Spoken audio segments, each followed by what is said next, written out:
Welcome back. In time for another big story and a major move. President Bola Ahmed Tinubu has appointed chairpersons for 43 federal agencies and parastatals, alongside other key positions, including a new managing director for the Nigerian Railway Corporation and a director general for the National Board of Technology Incubation. That's what it's called. Now, this sweeping round of appointments has drawn attention for its emphasis on political figures and regional representation, with the president directing appointees to focus on their non-executive roles while allowing managements to run day-to-day operations. So the question is, what does this mean for governance, accountability, and the political dynamics of Nigeria?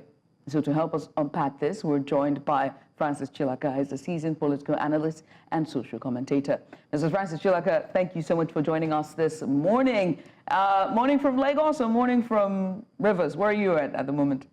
Good morning from Lagos. From Lagos, there it is. So, all right, President Tinubu's appointments span a wide range of sectors and regions. What's your initial assessment of these appointments? They are non-executive roles. What do you think? Even though they're non-executive, I think Mr. President, unfortunately, is towing the same line as the former president. I don't understand why in this country we keep recycling the same persons for offices, and then we want competency, we want deliverables and all of that. So for me, these appointments of political cronies is not helping this country to move forward. It's all about nepotism, all about, paddy government. That's what we seem to be having. We need to appoint people, even though they're non-executive, but we need to appoint people who have ideas, who can infuse new ideas and new blood into the system to have a country that we all can be very proud of. Do you understand what the president means by the non-executive nature of these appointments, and how do you think that this will interfere or maybe influence the running of these agencies? Well, from experience, we know that these people will interfere, whether you call it non-executive or whatever you call it. They are going to be wielding power in the sense that they will be telling you, we're from the presidency, we've been appointed by the president, and you know the way Nigerians like to throw names around. Honestly speaking, if you ask me, if you want these organizations to function optimally, then there's no need appointing all those chairmen and all of that, because at the end of the day, you will see the chairman taking over this parastatals. It's going to happen. You can't tell somebody like Ganduje not to interfere with the running of FAN and all of that. So it doesn't really make sense. We keep running in circles, and we keep creating a big civil service where we should be cutting costs. We keep increasing the cost. So for me, this whole thing is just totally unacceptable. So what, I'm sorry, Jose, but what distinctions needed to be made regarding these appointments that could actually perhaps maybe aid in them properly running the agencies? Well, if you're bringing in people and you're saying they're going to act in non-executive capacity, these same people are going to be paid salaries from the coffers of these organizations. So if they're non-executive capacity, of what value are they? They are not of value, they're of no value to the institutions. In other words, what you're going to have is going to be a situation where you're going to have two different bodies running one organization. The chairman will want to impose their own vision, their own desires on the organization, and then the management too would want to do their own. So at the end of the day, you're going to have a situation where everybody is running at cross purpose. So I don't see any productivity coming out of these appointments. I have to say that, like you rightfully put, we have the ex-governor Ganduje now becoming the chairman of FAN. He is also the chairman of the APC. We have Senator Magnus as well, also being appointed, and the former External Affairs Minister, Professor Bola Ahmed. So let's address the elephant in the room, which is, are these appointments to shape the political landscape or to gain more influence for the APC? Well, it's more of settlement. I see it more as APC trying to settle those who have worked for them. And like I said, it doesn't make sense you have the national chairman of APC, now the chairman of FAN. Is he going to hold two positions at the same time, or is he going to drop one? It doesn't really make sense. And then look at it. Are you telling me we don't have young, vibrant Nigerian youths who can be employed, who can be gainfully employed to manage or to run these organizations or to be part of this organization? We keep having these old people, and I keep asking, at what point in time are the youths going to really have to take charge of this country? This whole thing of, recycling old men, the Professor Kiyemi, former, I think he's a former external ambassador and all of that. Yeah. He's been there for long. So what do you, when we're talking of the Gen Zs, we're talking of, moving into AI and all of that. What are they bringing to the table? This is the question we're asking. What are they bringing to the table? Is it that Mr. President himself is trying to act as if he doesn't know what is going on? The world has moved on. Why can't we move on just like every other country in the world? Why must we continue to do the same thing the same way and we expect a different result? Things don't work this way. So I think that Mr. President should start thinking as if there is no box. So let's say this, right?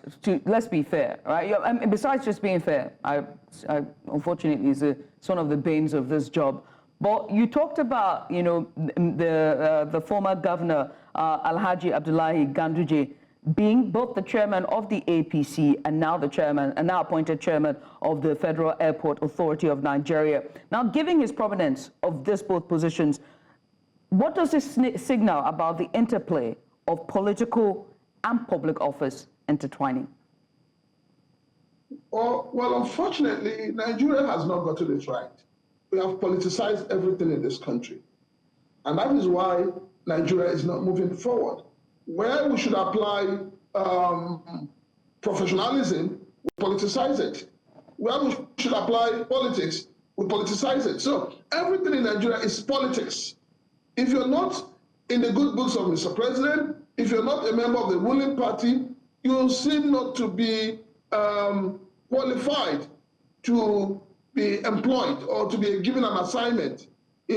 I strongly believe that the likes of Ganduje should settle and continue to be a party chairman and allow other people, other vision Nigerians to get employed or to, even if they're going to do it for free, but you need people who have vision. My problem with these appointments is that it is eroding professionalism and institutionalizing politics.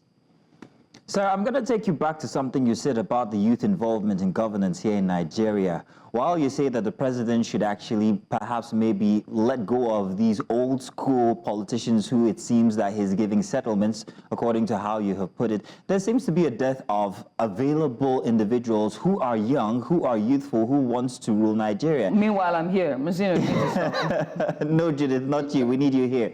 But then again, the question is, where are these people? Where are these eligible youth? And why do we not have maybe even institutions that breed them? Or is this deliberate by the governments to perhaps keep its group of people, or in quote cronies, and then let the youth and the public suffer? The young people that can take this country to the next level are there. You don't need to look too far to find them. I mean, like she's rightly said, she's one of them. If you look very well, you'll find quite a number of young people, Nigerians, who are ready and willing, they can do better. Unfortunately, we have a political system that does not have regards for the younger generation of Nigerians. Everything is about the old generation, and you forget that the old generation would all die and move on. So what happens? If we don't prepare our youths of today for tomorrow, what kind of country are we building? So anybody saying that the youths are not available, there are youths. Every year, the National NYSC keeps chunking out a lot of people from various universities. We see people coming out with first class and all of that. Are these people not qualified? Can they not add value to the value chain of Nigeria? Can they not do something to move Nigeria forward? Mr. Chilaka, Tinubu is aspiring. Is he eligible? I'm not in a position to say whether he's eligible or not. And he has not come out to say he's aspiring. There's people who are saying they want him to contest. Let him come out and say he wants to contest, then we'll begin to talk about that. Now, let's look at the appointments, right? So we've seen Magnus Abe, we've seen Abdullahi Ganduje, Alhaji Abdullahi Ganduje, we've also seen Professor, just to get him correctly, forgive me there, Professor Bolaji Akinyemi. So this sort of leans, when you look at all the appointments, sort of lean to consideration of regional representation, so to speak. Do you think that that is the intention here? And does this approach promote, national unity and inclusivity? To be fair. When you talk about national unity, I think that the government should focus more on sorting out the issue of insecurity in the land and sorting out the issue of identity. Appointments do not create unity. Let us be very honest with ourselves. A country where we're still, immersed in a state of origin as against state of residence is not about unity. Unity means that if I am in Lagos and I'm born in Lagos, I should be able to contest every position in Lagos without somebody telling me, oh, you're from the Southeast. That is unity. So if government is talking about unity, appointment is not unity. And the kind of appointments we see is not unifying this country. The appointment we see is settlement appointment. So I'm one of those who don't believe that appointment is a way of unifying Nigerians. No. There are better things, there are better ways of unifying this country, and those who are leading this country, they know how best to do it and how to be able to unify this country. Nigeria, yes, needs to be unified, but first and foremost, we need to tackle the issue of insecurity. We need to tackle the issue of agitations. A lot of people are making agitations here and there. We need to address this. When you address these agitations, you address insecurity, then we'll be talking about unity. So, sir, now these appointments and appointees are here to stay, but how do you see this affecting maybe policy impact or governance outcomes? I know for sure that there's going to be a battle because Mr. President has already drawn the line, and the management of these organizations are going to try to do everything to sideline this chairman that's been appointed because they are non-executive, and that's going to bring a serious war. And I don't see any changes. All I see is that they're going to spend the next 1 or 2 years trying to accept themselves, trying to gain power, trying to gain authority, and that's what you're going to see. Because these people that have been appointed as chairman, these are political bigwigs within the APC. And they would want to push everything down the throat of the management of these parastatals. And some of them will refuse and fight back. But at the end of the day, it's going to slow down the process of whatever developmental programs they have. I must say at this point, let's talk about something that is very critical and this administration said they were going to do, which was the implementation of the Civil Neuroscience report, the merging of MDAs and also downsizing and trimming the fat. But with this new non-executive appointment and also with the last cabinet reshuffle, the question needs to be asked, is this ever going to, is the implementation of the Civil Neuroscience report ever going to see the light of day, or is it just going to be another, file that will be gathering dust for the sands of time? When politicians say good morning to you, you need to go outside and be sure that it is morning and not night. These were things that were said as part of electionary campaign. There's a difference between when you're campaigning and when you're faced with the reality. This government in no way is going to ever implement that report, because implementing that report means you're going to cut down on the cost of governance. And if you cut down the cost of governance, those who have worked or those who worked for Mr. President to become a president, how do you settle them? And that's the reason why the government has been going back and forth with that report. They are not going to implement that report because that report means that a lot of people who have worked, like this appointment we have now, it wouldn't have come up. You sack 5 ministers, you bring in 7 more. I mean, how is that helping with the cost of governance? The report simply says that you need to merge some of these parastatals, merge some ministries so that you will cut the cost of governance. I mean, this government is not. How many SAs or how many SAs do the president have in terms of those who speak for the Mr. President? There are about 12 or 13 of them. How is that a way of cutting cost of governance? So that report will still be in the shelf. All they need to do is once in a while, when Nigerians agitate too much, they just pinch the report, they take a page out, flip it in front of Nigerians and say, oh, we're looking at this, implementing this, but they are not in any way going to implement it. It was just a normal a campaign promise that will never be fulfilled. I mean, you talked about trimming the fat and really the cost of governance.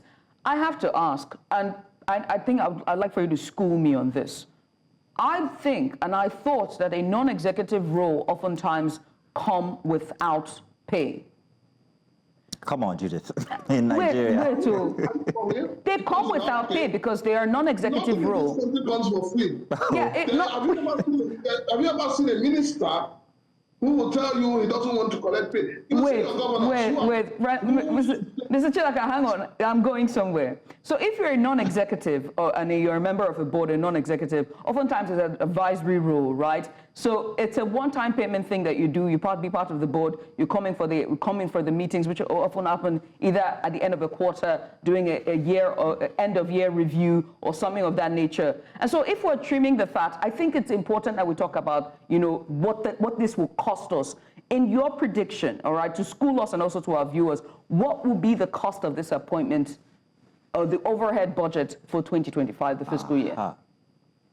Well, it will not make sense if I begin to talk of cost, because right now, between you and I, we don't even know how much our senators are earning. We don't know how much our state governors are earning. We don't even know how much the local government chairmen are earning. So you have a country where everything is, shredded in secrecy. And until we, come out openly and be sincere with ourselves to say, oh, this is what these people are earning, or this is what they're entitled to earn, then we can be talking about it. Now, talking about this chairman that have been appointed, it is now left for the government to tell us how much they will earn. But nobody will say that. That is why you have governors who have ruled some states for 8 years. They're in the Senate.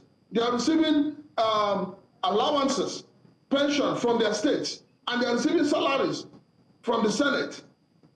So how do you juxtapose that? It simply shows that there is nobody in government that is thinking about saving cost for governance. There's nobody in government that is thinking about the people. It's about themselves. It's about how much they would get. If these appointments, we're not going to come with any form of largesse and all of that, a lot of people will not take it. Knowing Nigerians for who we are, a lot of people will not take it. But they know what they're going to benefit from there. Whether you put them on salary, whether you put them on allowance, obviously it will not be something within the 70,000 naira minimum wage. So Francis Chilaka, cards for them, they're going to provide accommodation, they're going to provide all sorts for them. Mr. Francis Chilaka, we could say they don't take salary, but the largesse that comes with that office is going to outcome, because it's going to be more than the salary we expect them to collect. Which is what I was going to tell my colleague here, Judith, that they might not have any salaries, but the fact is that the largesse, that will do. I would give anything to me, Alhaji Abdullahi Ganduje at this point, because Ganduje. Clearly he is collecting from two sides.